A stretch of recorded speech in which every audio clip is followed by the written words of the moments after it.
Are you fascinated by the mysteries of the deep blue sea? Or do you just want to see some damn beautiful artwork? In either case, you should read Children of the Sea. This manga is about a pair of young boys who were seemingly born in the sea. They were raised by dugongs, and they have some kind of strange, psychic, almost spiritual connection to the ocean. They have a deeper form of communication that goes between the two of them, as well as the ocean and the creatures therein. And they also have a mysterious connection to a young girl, our main character, whose father runs an aquarium. Her mother is, I guess, a scary cunt, because that's the way she's presented by her father and daughter. But the two of them are, the parents are split up. She has kind of a rough life. The story starts with her basically beating up a kid in her handball team because she gets pissed off and getting kicked from the team. But then she ends up meeting one of the young boys, becoming friends with him, and getting wrapped up in the mystery of their whole adventure. Now, while I've said the word mystery several times, I wouldn't consider this by traditional definition a mystery story, even if a mystery is kind of at the forefront of the proceedings. I don't really know how I'd describe this genre-wise. There's kind of a slice of life element to it. It's fairly slow moving, and it really takes its time elaborating on the mystery. The main central plot is essentially trying to figure out who are these two young boys. There is a sort of side thing going on where all these fish around the world are disappearing, and it seems to have some kind of connection to the boys. There's something going on, some kind of worldwide event happening with regards to the ocean, but figuring out what exactly that is basically the trajectory of the entire story. Now, I've read half of it. It's 5 volumes. I made it halfway through volume 3, which is about as much as I could get through over the course of the week while, maintaining my life, because these volumes are thick. It may be 5, but each one is like a volume and a half in size. So, it takes some time to read through, and it's not that it's particularly dialogue dense. In fact, there are lots of parts where it just breaks into pages and pages of gorgeous sea drawings, but it's a bit of a weighty story, and I will say it might not have needed to be as long as it is. It definitely has moments where it's a little bit repetitive, where, there's a lot of scenes of characters just kind of being like, just what are those boys? That boy ain't right. Like, what is the mystery at the heart of this? It's like, they're continually sort of asking that question as the story goes along. But the story beats that do occur when they do are exciting. And more importantly, the way that everything is portrayed in the art is what makes this manga good. Daisuke Igarashi's art is at once extremely loose and flowing while also being incredibly detailed and realistic. When you look at the backgrounds, you have the strange feeling of like, it doesn't look solid. It doesn't look like something that, that really exists, and yet you can completely understand everything you're seeing, and it's richly detailed. It's a real world, just one that's not grounded. Everything has this wistfulness, this washiness to it. It's very appropriate that this artist would want to create a story about the sea, because the art style lends itself very well to that wateriness. Everything he does has a heavy degree of hatching. Most of his shading is done through pen hatching. There's not much use of toner, although there is use of that and basically anything throughout the story. I would say one of the most interesting things is the way that he does the sky, which seems to be to lay down a sheet of toner and then scratch some of it off to create the edges of clouds, and then go over it again with pen hatching to create the outline of the clouds. I'll show you an image, just you'll understand what I mean.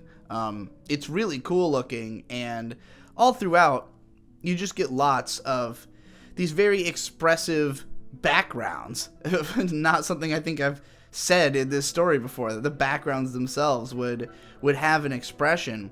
And the characters are expressive and fun too. Definitely the character art is the weirder part of the art. Like, it can be almost wonky at times because it is so loose. There is so little, like, consistency in the way the characters are drawn. Like, you know who you're looking at, and they are distinct enough from each other that you can always, that every character is very different and feels like a fully realized person.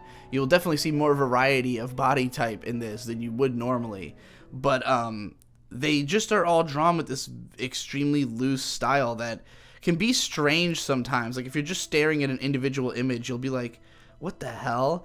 So it's like, on the one hand, I want to say the artist is just better at drawing backgrounds than people, but I don't know how necessarily true that is. I mean, I would describe it as a stylistic choice. It doesn't really feel like he can't draw people, especially because there are scenes where the characters are drawn in much more detail. It's more as though, you know, this artist seems like he draws very much from the heart.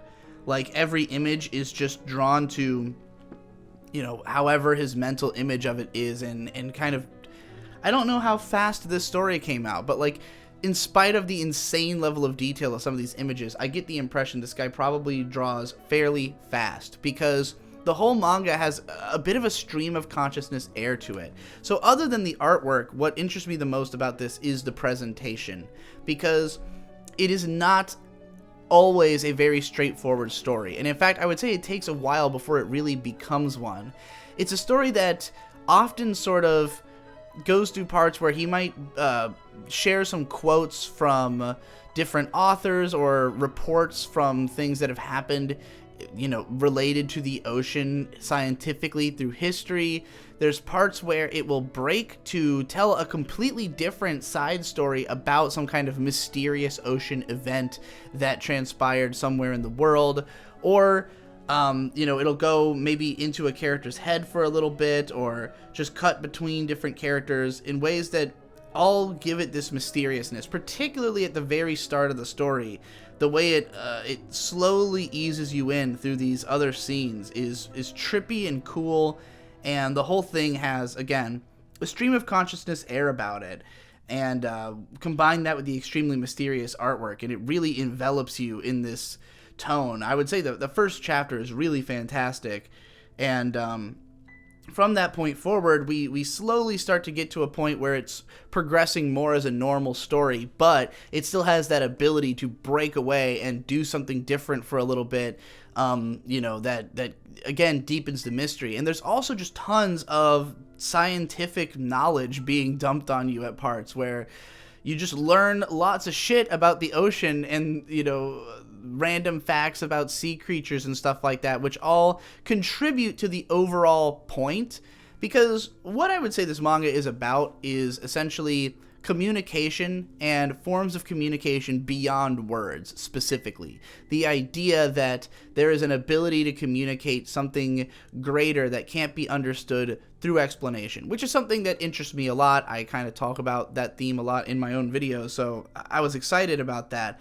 Early on, there's a bit where a character's talking about the way that whales communicate, where their sounds have so many different layers to them that they can communicate a broader range of things at once. We don't understand what they're communicating to each other, but we know that they are able to say a lot more with one sound than we can with the sounds that we produce. So, you know, it's basically their cries are like music in that they have a bunch of different tracks, essentially.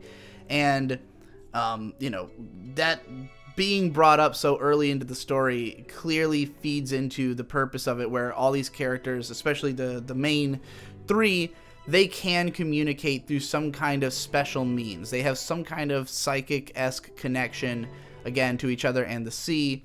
And, you know, there's something going on here that goes beyond what we currently can understand, but we can use a lot of our scientific understandings. We can use a lot of the things we do know about the sea and the creatures there to sort of slowly peel back elements of this mystery and get closer to the heart of it, even if we can't quite bridge the gap between the last holes in our knowledge and what's really going on. So that's really the entertainment value of the manga in my mind, is that steady exploration as we sort of circle around this central mystery and pick up all these different notes about the nature of communication and the nature of the ocean and the nature of things that we don't understand, the fact that the ocean has so many crazy, mysterious things that we haven't really decoded what is truly going on. Yeah, it's an interesting manga. It feels very well researched. I don't know if Daisuke Igarashi is just obsessed with the ocean or did a lot of research for the sake of this story, but there's a lot of science talk that is real, not like made up science or anything like that.